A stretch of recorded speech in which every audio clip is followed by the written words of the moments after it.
أعوذ بالله من الشيطان الرجيم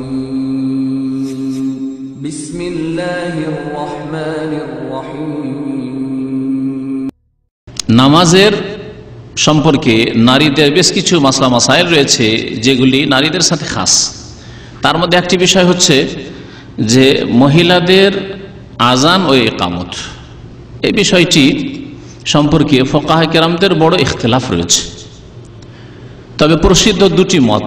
ফুকাহে কেরামদের একদল বলছেন যে না, মহিলাদের আজান একামত নেই, আজানও নেই একামতও নেই, ঝামেলা সাফলদের কাছে। আর একদল বলছেন না, তাদের আজান একামত আছে, তবে তাদের আওয়াজ যেন পুরুষরা না শোনে। এবং এই দুই দলের দুটি হাদিস তারা নিজ নিজ দলিলে পেশ করেছেন। আব্দুল্লাহ বিন ওমর রাদিয়াল্লাহু তাআলা আনহু থেকে একটি হাদিস রয়েছে যে মহিলাদের আজান একামত নেই। এই হাদিসটি ওই সব ফুকাহে কেরামদের দলিল যারা বলছে যে মহিলাদের আজান একামত নেই। আর যারা বলছে যে আজান সাধারণত দিলে শুনতে পাবে আওয়াজ, সুতরাং আজান দেবে না, কিন্তু কমের পক্ষে একামত। যারা বলছেন যে আজান একামত মহিলাদের আছে, আজানের ক্ষেত্রে যদি জোরে আজান দিলেই তো শুনতে পাবে বাইরের লোকেরা, আর আজান পুরুষদেরকে শোনানো যাবে না। এই জন্য এই বিষয়টি জটিল। তারা দলিলে পেশ করেছেন যে মা আয়েশা রাদিয়াল্লাহু তাআলা আনহা, একটি হাদিস বর্ণনা রয়েছে তার থেকে, বাইহাকিতে হাদিসটি রয়েছে যে তিনি আজান একামত দিতেন, আজান একামত দিতেন।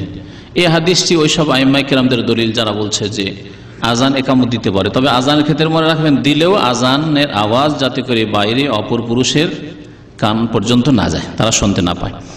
একামতের বিষয়টি এমন আজানের মতো নয়।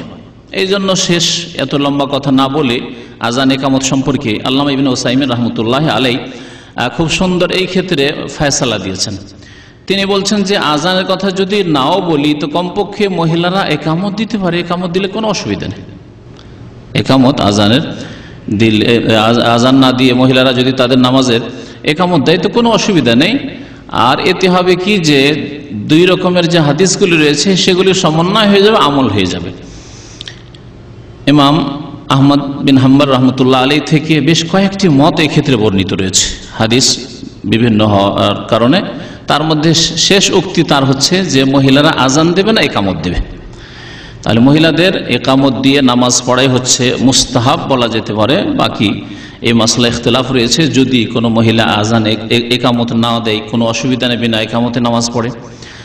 আর যদি একামত দেয় যাতে করে বাড়িতে ঘরের মধ্যে যেসব আর মহিলারা আছে তারাও জানতে পারলো যে এখন নামাজ পড়ছে, আমার মা নামাজ পড়ছে, সুতরাং মেয়েরা নামাজ পড়বে, শাশুড়ি নামাজ পড়ছে, সুতরাং বউয়েরা নামাজ পড়ার জন্য প্রস্তুতি নেবে, তো একামত দিলে ভালো।